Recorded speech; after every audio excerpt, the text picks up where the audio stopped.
ராஜராஜ சோழனுடைய ஆட்சி, ராஜராஜ சோழனுடைய ஆட்சியில ஒரு கோயில்ல விளக்கேற்றணும் அப்படிங்கிறாங்க. இந்த கோயில்ல விளக்கேற்றுறதுக்கு எவ்வளவுப்பா வேணும்? நெய் வேணும். எவ்வளவு நெய் வேணும்? இந்த எப்பவுமே இந்த கோயில்ல விளக்கெறியணும், அந்த விளக்க எரியாம போக கூடாது. நம்ம எல்லாம் என்ன பண்ணுவோம்? டெபாசிட்னு ஒண்ணு வைப்போம். இன்னைக்கு இப்ப டெபாசிட் வைக்கிறதா? அந்த காலத்துல பேங்கிங் சிஸ்டம் இல்லை. நெய் மாசம் மாசம் வாங்கி அரண்மனையில இருந்து கொடுக்க முடியுமா? கொடுக்க முடியாது. அவன் எப்படி வச்சான் பாருங்க. ஒரு ஆடு மேய்க்கிறவரை கூப்பிட்டு, நான் உனக்கு 99 ஆடு கொடுக்குறேன். எப்படி? உனக்கு 99 ஆடு கொடுக்குறேன். அதோட கூட அதுக்கு கெடா. நீ என்ன பண்ணணும் தெரியுமா? இந்த ஆட்டை வச்சுக்கணும், நீ மேய்ச்சிக்கணும், பால் கறந்து அதை மோராக்கி நீ வெண்ணையை பிரிச்சு எடுத்து அந்த வெண்ணையை நெய்யாக்கி கோயிலுக்கு கொடுத்துடணும், விளக்கெரியத்துக்கு கொடுத்துடணும். இப்போ உனக்கு ஆடு ஆச்சுது, நீ அதுக்கு மேல சாப்பிட்டுக்கலாம். அது இனவிருத்தி ஆகிட்டே இருக்கும். அது அந்த அளவில் நிக்காது இல்ல, இனவிருத்தி ஆகி மேல மேல குட்டி போட்டுக்கிட்டே இருக்கும். நீ டெவலப் பண்ணிக்கலாம். எப்படி வச்சான் பாருங்க. என்னைக்கு உனக்கு பிடிக்கலன்னாலும் கோயிலுக்கு நான் கொடுத்த ஆட்டை திருப்பி கொடுத்துட்டு இதை விட்டுட்டு நீ போயிடலாம். இப்ப என்னைக்காவது கோயிலுக்கு நெய் குறையுமா? என்னைக்காவது ஆடு குறையுமா? ஆடு விருத்தி ஆகிட்டே இருக்கும். அவரும் பார்த்துக்குவாரு, அவருக்கு வேண்டிய சாப்பாடு கிடைக்கும், அவரால் கோயிலுக்கு நெய் கிடைக்கும். அதே நேரத்தில் அவருடைய வாழ்க்கையில திடீர்னு ஒரு நாள், ஆமா இந்த ஆட்டை மேய்ச்சி நம்ம என்ன பண்ண போறோம்னு நினைச்சா, எவ்வளவு ஆடு கவர்மெண்ட் கொடுத்ததோ அவ்வளவு ஆட்டை திருப்பி கவர்மெண்ட்ல கொண்டாந்து கொடுத்துடலாம். இந்தாப்பா இவ்வளவு ஆடு நீ கொடுத்த, இந்த ஆடு நான் திருப்பி கொடுத்துட்டேன், என்ன இந்த கான்ட்ராக்ட்ல இருந்து விடு அப்படின்னா போயிடலாம். இதுக்கு என்ன பேர் தெரியுங்களா? சாவா மூவா பேராடு திட்டம் அப்படின்னு ராஜராஜ சோழன் வச்சு கோயிலில் விளக்கெறியும்படியாக ஒரு ஏற்பாட்டை செய்தார். யோசிச்சு பாருங்க, எவ்வளவு அட்வான்ஸா ஒரு மாதிரி திங்க் பண்றான். இந்த உலகத்துல வித்தியாசமாக யோசிக்கிறவர்களுடைய தலைமை நாட்டுக்கு நன்மை செய்து கொண்டே இருக்கும். எல்லாரும் எப்படி யோசிக்கிறானோ, செக்குமாடு உழுத மாதிரி எல்லாரும் எப்படி யோசிக்கிறானோ அதே மாதிரி யோசிக்கிட்டே இருந்தா அந்த தலைமையினால் நாட்டுக்கு எந்த பயனும் இல்லை. மற்றவர்கள் எப்படி யோசித்தார்களோ அதிலிருந்து யார் மாறி யோசிக்கிறானோ அவன் மூலம்தான் உண்மையான ஒரு சமூக முன்னேற்றத்தை இந்த உலகம் பெற முடியும். அப்படி ராஜராஜ சோழன், திப்பு சுல்தான் இந்த உலகத்தை மாற்றி அமைக்கக்கூடிய வித்தியாசமான அந்த அரச தலைவர்கள் தோன்றிக் கொண்டே இருந்தார். இப்ப நீங்க வரலாறு படிச்சு பார்த்தா இவங்க கிட்ட சில குறை உண்டு. நான் அதான் ஓப்பனா சொல்ல விரும்புறேன். நான் இவ்வளவு சொல்லிட்டதாலேயே ராஜராஜ சோழன் குறை இல்லைன்னு அர்த்தம் இல்லைங்க, திப்பு சுல்தான் குறையே இல்லைன்னு அர்த்தம் இல்லை. இங்கதான் நீங்க நல்ல விழிப்படையணும்.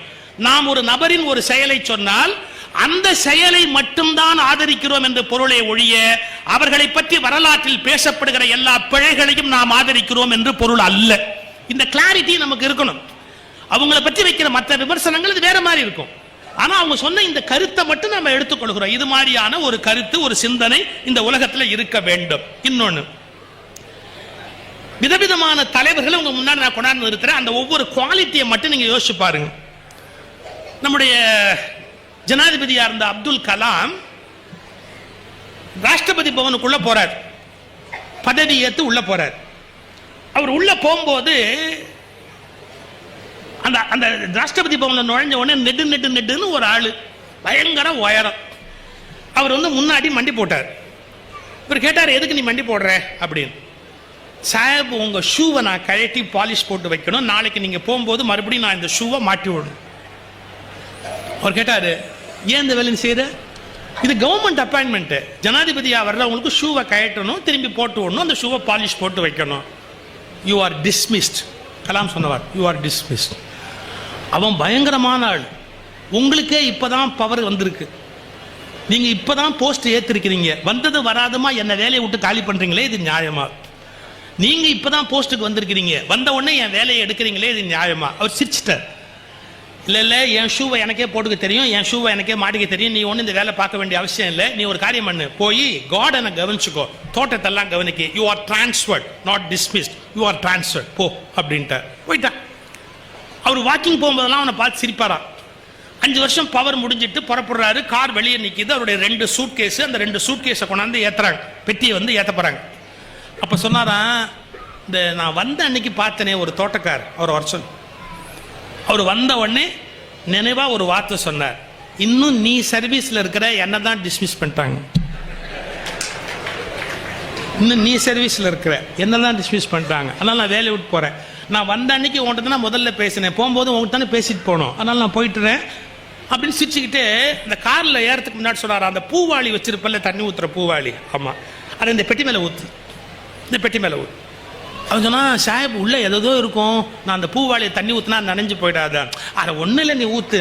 அவங்க கேட்டா, பூவாளி தண்ணியை பெட்டி மேல ஏன் ஊத்துனா தெரிஞ்சுக்கலாமா அப்படின்னா, ராஷ்டிரபதி பவனுடைய ஒரு தூசி கூட என்னோடு வரக்கூடாது.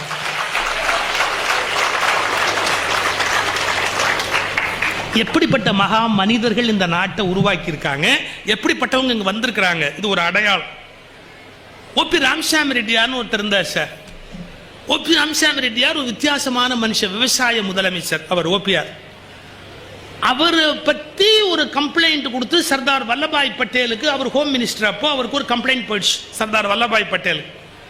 ஓபி ராமசாமி ரெட்டியாரை விசாரிக்கிறதுக்காக சர்தார் வல்லபாய் பட்டேல் மெட்ராஸுக்கு வரார். ஓபி ராமசாமி ரெட்டியார் தான் அப்ப முதலமைச்சர், ஒண்ணுமே கண்டுக்கல. சர்தார் வல்லபாய் பட்டேலை போய் ஏர்போர்ட்ல ரிசீவ் பண்ணல. அவர் பாட்டுக்கு தன்னுடைய வேலையை பார்க்க போறேன்னு கோட்டைக்கு போயிட்டாரு ஓபிஆர். 11 மணி ஆச்சு, 12 மணி ஆச்சு, 1 மணி ஆச்சு, 1:30 மணி ஆச்சு. சர்தார் வல்லபாய் பட்டேல் கடுப்பாயிட்டார், தன்னை வந்து ஓபிஆர் பார்க்கவே இல்லையேன்னு. உடனே போன் போட்டு ஓபிஆரை கேட்கிறாரு, என்ன நான் உன்னை விசாரிக்கத்தான் வந்திருக்கிறேன், நீ என்னை ஏர்போர்ட்ல கூட வந்து பார்க்கல, நான் இங்க வந்து உட்கார்ந்துருக்கேன், நீ வந்து என்ன பார்க்கவே இல்லையே. ஓபிஆர் சொன்ன பதில் அப்படியே சொல்றேன் பாருங்க, நீ வந்த வேலையை நீ பாரு, என் வேலையை நான் பார்க்கறேன். என்னை பத்தி கம்ப்ளைண்ட் தானே கொடுத்துருக்கான், நீ விசாரிச்சுட்டு போக வேண்டியது தானே. நல்லா தெரிஞ்சுக்கோ, என்னை பத்தி கம்ப்ளைண்ட் கொடுத்துருக்கும் போது விசாரிக்க வந்த ஒன்ன நான் பார்க்க வந்தா கூட தப்புங்கிறது உனக்கு தெரியலையா? என்னை பத்தி கம்ப்ளைண்ட் கொடுத்திருக்கும் போது அதை விசாரிக்க வந்திருக்கிற ஒன்ன நான் ரிசீவ் பண்ணேன்னா அது தப்புன்னு உனக்கு தெரியலையா? உன் வேலையை நீ பாரு, என் வேலையை நான் பார்க்கறேன். ஓபி ராமசாமி ரெட்டியார். சர்தார் வல்லபாய் பட்டேல் சொன்னாரா, ஏண்டா இந்த மனுஷன் மேலேயாடா கம்ப்ளைண்ட் கொடுக்குறீங்க? உங்களுக்குலாம் ஒரு இங்கிதமே கிடையாதா? இவன் எங்கேயா தப்பு பண்ணிருப்பான, என்னையே மூஞ்சில் அடிச்ச மாதிரி பேசுற, இவன் மேலே நீங்க கம்ப்ளைண்ட் கொடுக்குறீங்களா, விளங்கவாடா போறீங்க அப்படின்ட்டு சர்தார் வல்லபாய் பட்டேல் அடுத்த பிளேன்ல ஏறி டெல்லி போயிட்டார். இல்ல, நான் ரொம்ப முக்கியமா சொல்ல விரும்புறது என்ன தெரியுமா, ஓபிஆர் நேர்மையாக இருந்தது பெரிய விஷயம் அல்ல. ஓபி ராமசாமி ரெட்டியாருடைய பேரு. ஓபி ராமசாமி ரெட்டியார் நேர்மையாக இருந்தது பெரிய விஷயம் அல்ல. அவர் நேர்மையை புரிந்து கொள்ளுபவர்கள் அதைவிட மேலான பதவியில் இருந்ததுதான் இந்தியாவின் மிகப்பெரிய வரப்பிரசாதம். அதை யோசிக்கணுமா இல்லையா? அவர் நேர்மையை புரிந்து கொள்ளக்கூடியவன் அதை விட மேல இடத்துல உட்கார்ந்து இருந்தா தானே சார் அந்த நேர்மையோட அருமை தெரியும். இதே ஓபி ராமசாமி ரெட்டியார் வடலூருக்கு வந்துட்டாரு. அங்க ஒரு கருணை இல்லம்னு ஒரு ஆர்ஃபனேஜ் நடத்துறாரு வடலூர்ல.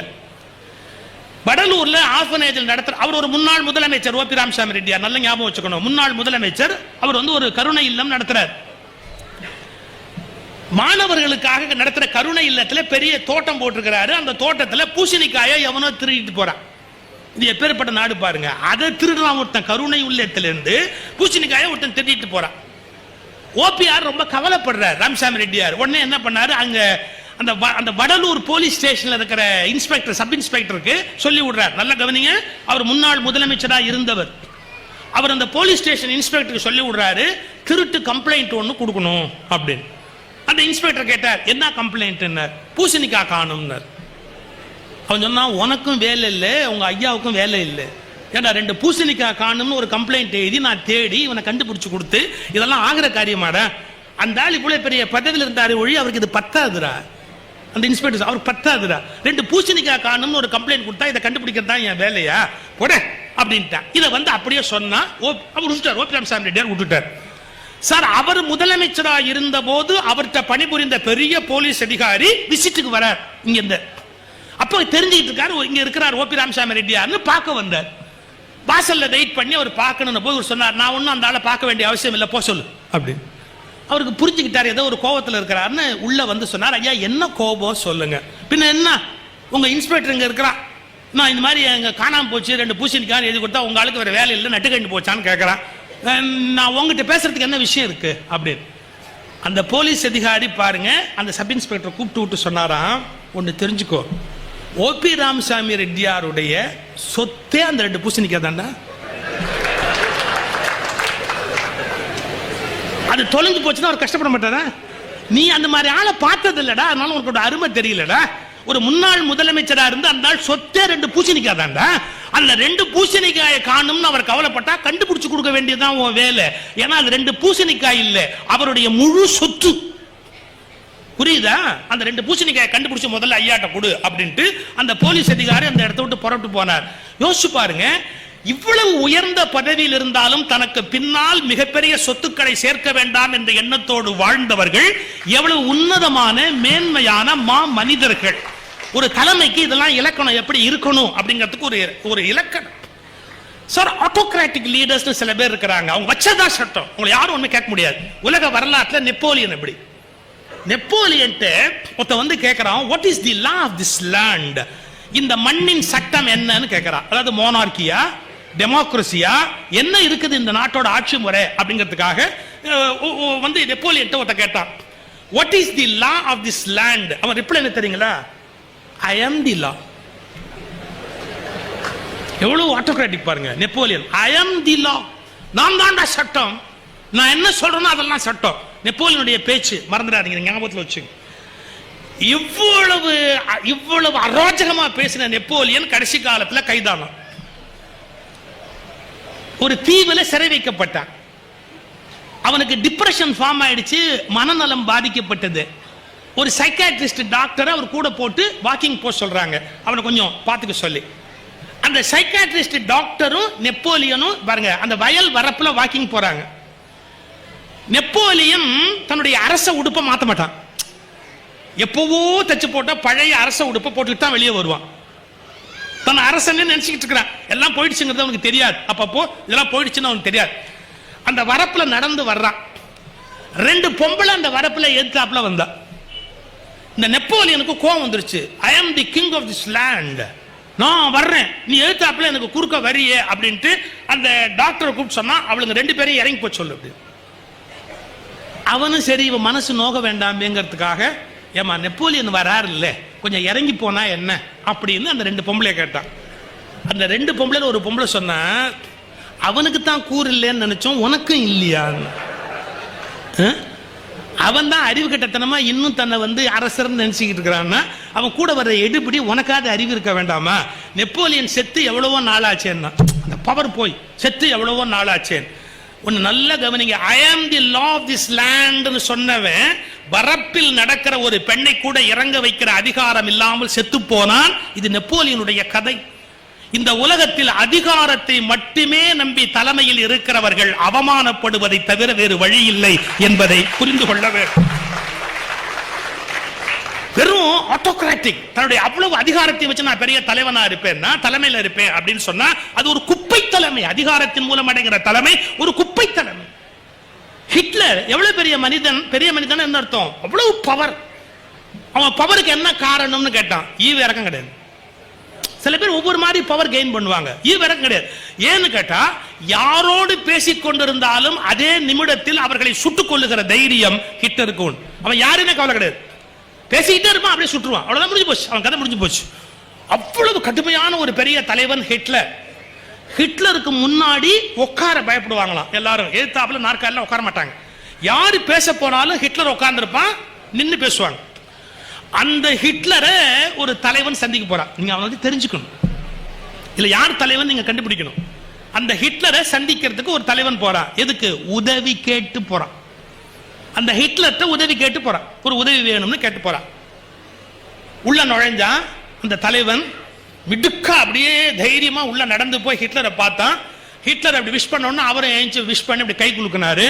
குலுக்கின உடனே ஹிட்லர் உட்காருன்னு சொல்றானா இல்லையான்னு கவலைப்படல, சரேல் ஒரு நாற்காலியை இழுத்து போட்டு அப்படி எழுத்தாப்புல உட்கார்ந்து ஹிட்லரோட பேச ஆரம்பிச்சான். Hitler was shocked. தான் எழுத்தாப்புல நாற்காலி ஆஃபர் பண்றதுக்கு முன்னாடியே ஒருத்தன் உட்கார்றான், உட்கார்ந்து நிமிந்து தன்னை பார்த்து பேசுறான்.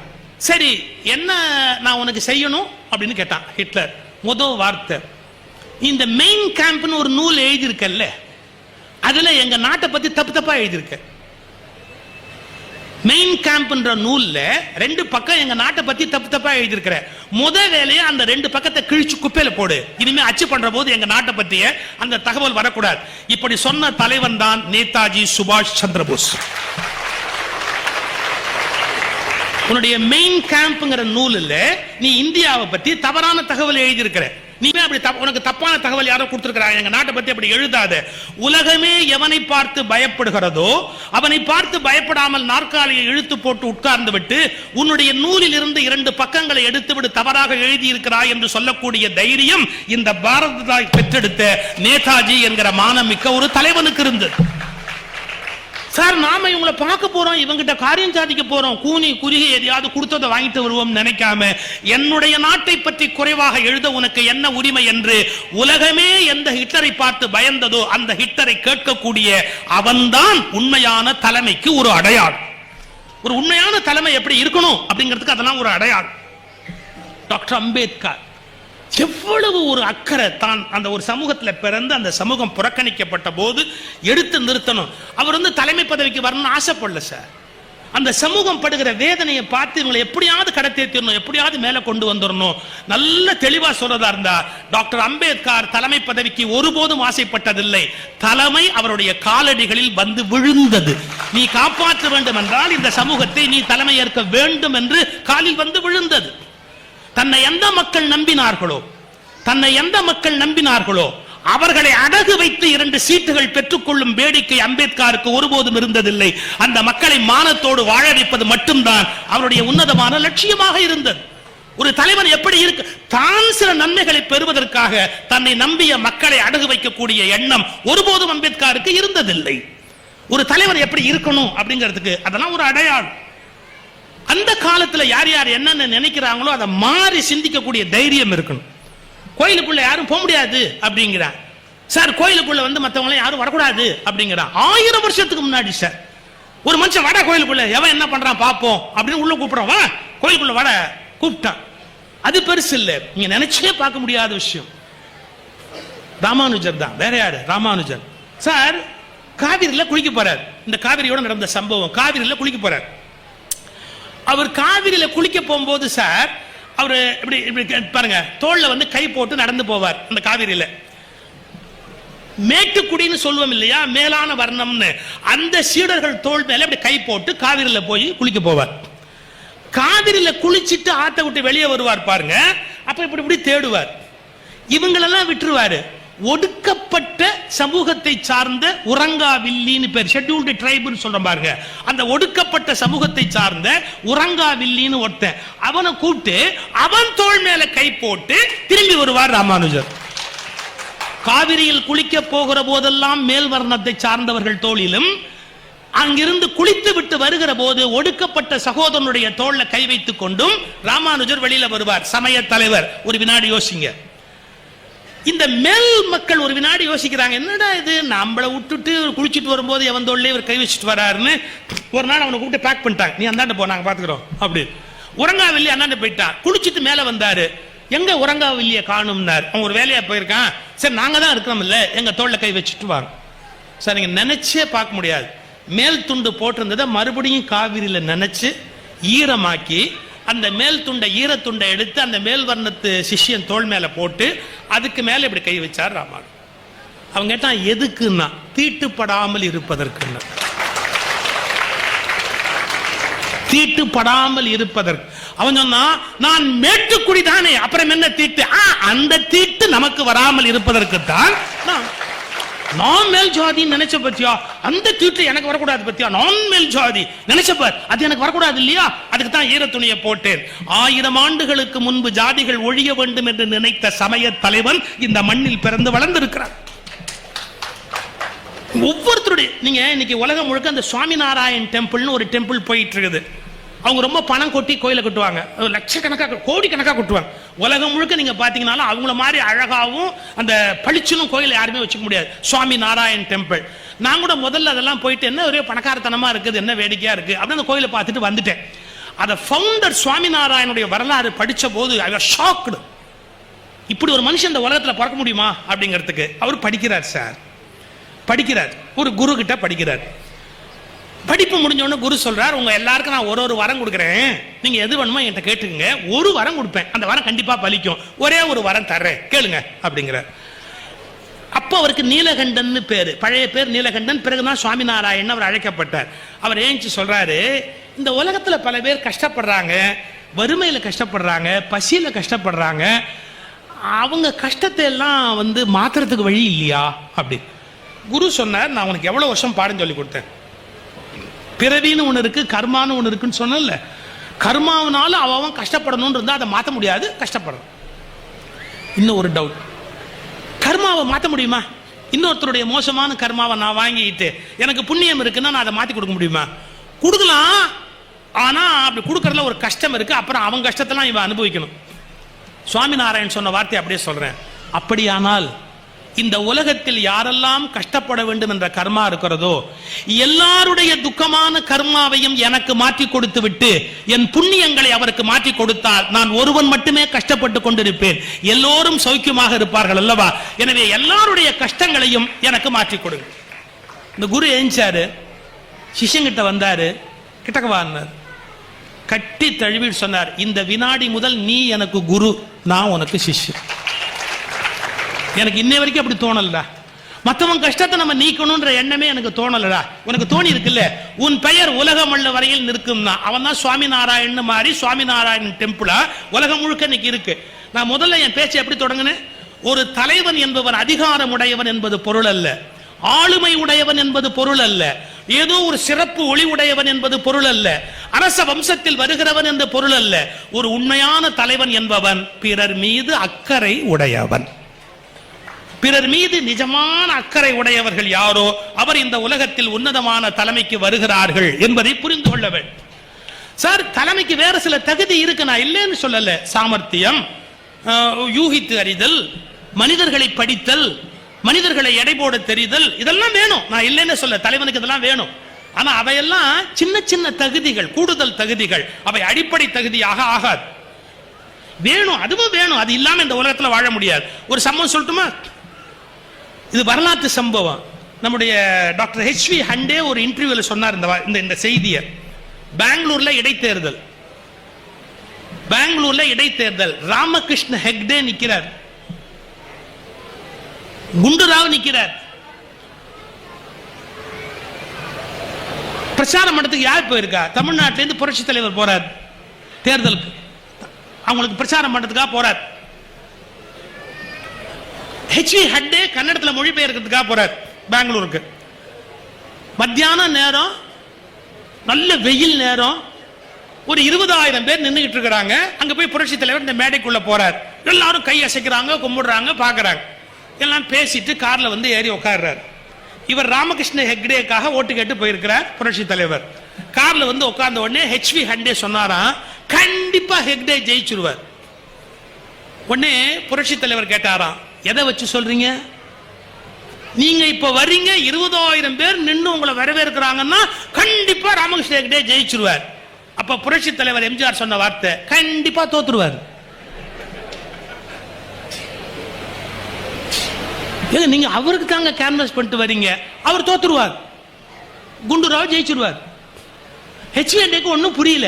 எங்க மத்தியானம் வேகாத வெயில்ல 20,000 பேர் உங்களை பாக்குறதுக்கு நிக்கிறான், அப்புறம் எப்படிங்க தோத்துருவான்னு சொல்றீங்க? இரு பாரு, எவ்வளவு நுட்பமான ஒரு அவருடைய பார்வை பாருங்க. நான் மேடையில் நுழைஞ்சனே, நான் நுழையறதுக்கு முன்னாடியே அவன் என்ன கும்பிட்டுக்கிட்டு இருந்தானா, நான் கும்பிட்டதுக்கு அப்புறம் அவன் என்ன கும்பிட்டானா? நான் மேடையில் அவர் கேட்கிறார், நான் நுழைஞ்சல, நான் நுழைஞ்ச போது நான் நுழையறதுக்கு முன்னாடியே அங்க இருந்த 20,000 பேர் என்ன கும்பிட்டானா, நான் கும்பிட்டதுக்கு அப்புறம் கும்பிட்டானா? ஹெச்வி ஹண்டே சொன்னார், நீங்க வந்ததுக்கு அப்புறம் கும்பிட்டான், அவன்லாம் எனக்கு ஓட்டு போட மாட்டான். நான் வரத்துக்கு முன்னாடியே என்ன எவன் கும்பிடுறானோ அவன் தான் எனக்கு ஓட்டு போடுவானே ஒழிய, நான் கும்பிட்டதுக்கு அப்புறம் திருப்பி கும்பிடுறவன் எனக்கு ஓட்டு போட மாட்டான். இதை முதல்ல தெரிஞ்சுக்கோ. சார், இது எவ்வளவு ஒரு வேடிக்கையான ஒரு கணக்கு பாருங்க. அவர் சொன்னது நடந்தது. குண்டுராவ் ஜெயிச்சா, ராமகிருஷ்ண ஹெக்டே தோத்து போனார். இதை ஹெச்வி ஹண்டே சொல்றார், பதிவு பண்றார். ஒரு ஆப்சர்வேஷன். இப்போ சில பேருக்கு அப்படி ஒரு வித்தியாசமான ஒன்று இருக்கும், கிராஸ்பிங். அது தலைவனுக்கு தேவை. ஆனா இவையெல்லாம் வெற்றிகளுக்கான துணை கருவி. ஆனா அவருடைய வெற்றிக்கு என்ன காரணம்னா பிறர் மீதான அக்கறை, ஒரு ஏழ்மை மீதான ஒரு அக்கறை. அது இருக்கிறவங்க அடையிற உயரத்தை இன்னொருத்தரால அடைய முடியாது. the concern for others. என் பேச்சு முழுக்க நீங்க சுருக்குனீங்கன்னா ஒரே வார்த்தை தான், the concern for others. மற்றவர்கள் மீதான அக்கறை யாருக்கு இருக்கிறதோ அவர்கள் மிக உயர்ந்த இடங்களை இந்த உலகத்தில் பெறுகிறார்கள். அது இல்லாதவர்கள் தலைமையில் இருக்கிறார்கள், வலிமையில் இருக்கிறார்கள், ஆனால் அவர்கள் மிக உயர்ந்த இடங்களை வாழ்க்கையில் பெற முடிவது இல்லை. அப்ப தலைமை பற்றிய ஒரு புதிய சிந்தனை, ஒரு புதிய பார்வை நமக்கு தேவைப்படுகிறது. இன்னொன்னு புரிஞ்சுக்கணும். நம்ம இன்னைக்கு என்ன சொல்றாங்க, சில பேர் வந்து இந்த சுய முன்னேற்றம் இது மாதிரி பயிற்சி நடத்துறவங்க என்ன சொல்றாங்க, நீ முயற்சி பண்ணா யார் வேணாலும் எந்த இடத்த வேணாலும் அடையலாம். பொய் பொய். எல்லாரும் முயற்சி பண்ணாப்புல எல்லாரும் எல்லா இடத்தையும் அடைய முடியாது. இப்ப நான் பத்மா சுப்ரமணியம் மாதிரி ஆட முடியுமா? பத்மா சுப்பிரமணியம் எவ்வளவுதான் முயன்றாலும் சுகிசுவ மாதிரி பேச முடியுமா சார்? அவங்கவுங்களுக்கு ஒரு எல்லை இருக்கு. அவங்கவுங்க ஒன்னாதான் ஆக முடியுமே ஒழிய யார் வேணாலும் எதுவா வேணாலும் ஆகலாம்னு மோட்டிவேட் பண்றேன்னு தப்பா சொல்லக்கூடாது. நல்லா புரிஞ்சுக்கணும். வாரியார் மிகப்பெரிய பேச்சாளர். அவர் டான்ஸ் ஆடினா என்ன வருது? ஒரு கணக்கு இருக்குல்ல. எல்லாரும் எல்லாமும் ஆயிட வேண்டிய அவசியமே கிடையாது இந்த உலகத்துல. இந்த இடத்துல நம்ம ஒன்று யோசிக்கணும். எல்லாரும் எல்லாமா மாற முடியாது. அவங்கவுங்க ஒரு பர்பஸ்க்காக பயன்படுத்தப்படுறோம். நம்ம எல்லை என்னன்னு தெரியணும். இந்த உலகத்துல நம்ம எல்லை என்னன்னு தெரியும். இப்ப நான் சொன்ன பாருங்க, ஒரு சிங்கம் காட்டுக்கு தலைமை ஏற்க முடியும். இப்ப கவனிங்க, ஒரு நீண்ட கொம்புடைய மான் தன் மான் கூட்டத்துக்கு வேண்டுமானால் தலைமை ஏற்க முடியுமே ஒழிய காட்டுக்கு தலைவனாகவே முடியாது. There is a limit. ஒரு மானுக்கு எவ்வளவு பெரிய கொம்பு இருந்தாலும் காட்டுக்கு தலைவனாக முடியுமா? வேணா மத்த மானுக்கு தலைவன் ஆகலாம். ஆனா அதால காட்டுக்கு என்டையர் காட்டுக்கு தலைவனாக முடியுமானா முடியாது. ஒரு சிங்கத்தினுடைய வலிமையோடு ஒப்பிட்டா எவ்வளவு நீளமான கொம்பு இருந்தாலும் ஒரு மானால ஒரு சிங்கத்தை ஜெயிக்க முடியாது. அடிச்சா ஒரே கதை, மான் இல்லாம தான் போகும். அப்ப ஒவ்வொரு மனிதனுக்கும் ஒன்று தெரியணும். நம்ம என்னதான் தலைமைன்னு முயற்சி பண்ணாலும் நம்ம உயரம் என்னன்னு தெரியணும். ஒரு பெரிய கான்ஸ்டிடியூஷனல் சிக்கல் மாதிரி இந்தியாவில் ஏற்பட்டது. ஒரு வெற்றிடம் மையத்தில் ஏற்பட்டது. டாக்டர் கலைஞர் அப்போ ஒரு பத்திரிகையாளர் கேட்கிறார் ஒரு கேள்வி, நீங்கள் பிரதமராக ஏன் முயற்சி செய்யக்கூடாது? நீங்கள் பிரதமராக ஏன் முயற்சி செய்யக்கூடாது? அவர் ரிப்ளை ஒரே வார்த்தை, என் உயரம் என்ன என்று எனக்கு தெரியும். என் உயரம் என்ன என்று எனக்கு தெரியும். இந்த தெளிவும் ஒரு தலைவனுக்கு அவசியம். ஒவ்வொருத்தட்டும் ஒரு விஷயம் நீங்க கத்துக்கணும். பின்னாடி தலைமைக்கு நம்ம மேல வரணும் அப்படின்னு நினைச்சா ஒவ்வொருத்தட்டும் ஒன்று கத்துக்கணும். ஆனா இந்த கற்றுக்கொள்வதன் மூலமே உயர்ந்த தலைமைக்கு வந்துவிட முடியாது. the real concern for others நமக்கு இருந்தால் மிக உயர்ந்த ஒரு உன்னதத்தை அடைய முடியும். கடைசியா ஒன்று சொல்லி நான் அதை நிறைவு பண்றேன். ஒரு உண்மையான உயர்ந்த தலைவன் என்பவன் யாருன்னு கேட்டா, பிறரை வென்று தலைவனாகிறவன் அல்ல, எவன் தன்னை வெல்லுகிறானோ அவன்தான் மிக உயர்ந்த தலைவனாக இந்த உலகத்தில் விளங்குகிறான். தன்னை வெல்லணும். இப்ப எனக்கு கோபம் வருதுன்னு வச்சுங்க, என் கோபத்தை என்னால் ஜெயிக்க முடியுதா? எனக்கு காம விருப்பு வருதுன்னு வச்சுங்க, முறையற்றது, என் காம விருப்பை என்னால் ஜெயிக்க முடியுதா? என்னுடைய பிழையான ஒரு கருத்து மனசுல உருவாகுதுன்னா அதை தாண்டி நான் ஜெயிக்கணும்னா மற்றவர்களுக்கு தலைவனாவது சுலபம். நான் வார்த்தை எழுதி வச்சுக்கோங்க, நீங்கள் மற்றவருக்கு தலைவனாவது சுலபம். இந்த உலகத்திலேயே கஷ்டம் நமக்கு நாமே தலைவனாவதுதான் உலகத்திலேயே மிக மிக கஷ்டமான விஷயம். அதனால தனக்கு தான் தலைவனாக என்னுடைய நம் வாழ்க்கை நம் கையில் ஒரு புத்தகம் வந்திருக்கு. ரீசெண்டா என்னுடைய புக்கு நம் வாழ்க்கை நம் கையில். அதுல ஒரு ஆச்சரியமான தகவல் நான் எழுதியிருக்கிறேன். மனதை வெல்லுவது அல்லது மனதை அடிமைப்படுத்துவது சுலபம் அல்ல. தற்காலிகமா பண்றதுக்கு ஒரு வழி இருக்கு, நிரந்தரமான முறைக்கு ஒரு வழி இருக்கு. நான் எல்லாத்தையும் விவரமா சொல்ல முடியாது, ஒரு வார்த்தை மட்டும் சொல்றேன். அவேர்னஸ் இங்கிலீஷ்ல ஒரு வார்த்தை இருக்கு, தமிழ்ல அதுக்கு விழிப்புணர்வுன்னு சொல்லலாம். விழிப்புணர்வு பெறுகிறவன் தான் தனக்கு தானே தலைவனாக முடியும். இன்னைக்கு விழிப்புணர்வு 99.9% மக்களுக்கு கிடையாது. என்ன அப்படி பேசுறானே நினைக்காதீங்க. 99.9% ஜனங்களுக்கு விழிப்புணர்வு கிடையாது. நம்ம யாரு ஏன் இப்படி பண்றோம், இந்த மாதிரி நடந்துக்கிறோம். சார் நான் பெரம்பலூர் வரேன் சார், நேற்றுக்கு சேலத்துல இருந்து நான் பெரம்பலூர் வர்றேன். இந்த ஆத்தூர் ரோட்ல தலைவாசல் உள்ள வரேன், அந்த விரகநூத்து வழியா உள்ள வரேன். ஒரு 3 பிரிட்ஜ் வண்டி வரிசையா 2 கிலோமீட்டருக்கு நிக்குது. இப்போ ஒத்தையா இந்த வண்டி நிக்கிற போது எதிர்பக்கம் இடம் இருந்தா தான் எதிரில் வரவன் நீந்தி வர முடியும். கொஞ்சம் கூட அறிவில்லாம பின்னால் இருக்கிறவன் பெரிய புத்திசாலி மாதிரி காரை வேகமா ஓட்டிக்கிட்டே காரு பஸ் ஸ்கூட்டர் இது அப்படியே அடைச்சிட்டு அவனும் போக முடியாது இவனும் போக முடியாது. 45 நிமிஷம் நின்னான். இந்த தேசம் வல்லரசாகணும்னு சொல்றோம்ல, வரிசையில் நிற்கிற பழக்கம் வராமல் இந்த தேசம் வல்லரசாக ஆகாது. வரிசையை தாண்டிக்கிட்டு நான் முன்னாடி போயிடணும். வரிசையில நிக்கிறவெல்லாம் கோமாளி, வரிசையில நிக்கிறவெல்லாம் பைத்தியக்காரன், வரிசையை தாண்டி போறான்னா அறிவாளி நினைக்கிறியே, நீதான் இந்த தேசத்தை நாசமாக்குகிறாய். நான் ஒரு நாள் தான் அது பெரம்பலூர்ல நண்பர்கள் சில பேருடைய வீட்டுக்கெல்லாம் போயிட்டு வந்தேன். இங்கு வீடுகளை பெரிதாக கட்டி இருக்கிறார்கள், வீடுகளை அழகழகாக கட்டி இருக்கிறார்கள், ஆனால் ரோடுகளை குறுகலாக வைத்திருக்கிறார்கள். இந்த நாட்டோட சாபக்கேடு புரியுதா? தான் நன்றா இருக்க வேண்டும் என்று வீடு கட்டுகிறீர்கள், ஊர் நன்றா இருக்க வேண்டும் என்று ரோடு கட்டுகிறீர்களா? யார் ரோடுகளை அகலமாக கட்டுகிறார்களோ அந்த சமூகம் தான் வல்லரசாக முடியும். வீடுகளை அகலமாக கட்டுவதன் மூலம் வல்லரசாக முடியாது. ரோடுகளை அகலமாக கட்டுவதன் மூலம் தான் நீங்கள் உண்மையான வல்லரசாக இந்த நாட்டை 2020 மாற்ற முடியும். பிறரை பற்றி கவலைப்படுங்கள், பிறருக்கு இடம் கொடுங்கள், பிறருக்கு வழி கொடுங்கள், வரிசைகளை மீறாதீர்கள், ஒரு ஒழுங்குக்கும் விதிக்கும் கட்டுப்படுங்கள். நாம் ஆடுகளோ மாடுகளோ அல்ல, பிறர் நம்மை மேய்ப்பதற்கு, மனிதர்கள் நம்மை நாமே மேய்ப்பதற்கு கற்றுக்கொள்ள வேண்டும். நாம் நம்மை நாமே வென்று தலைவனாக வேண்டும். இந்த தலைமை இந்தியாவில் பிறக்கட்டும். நன்றி.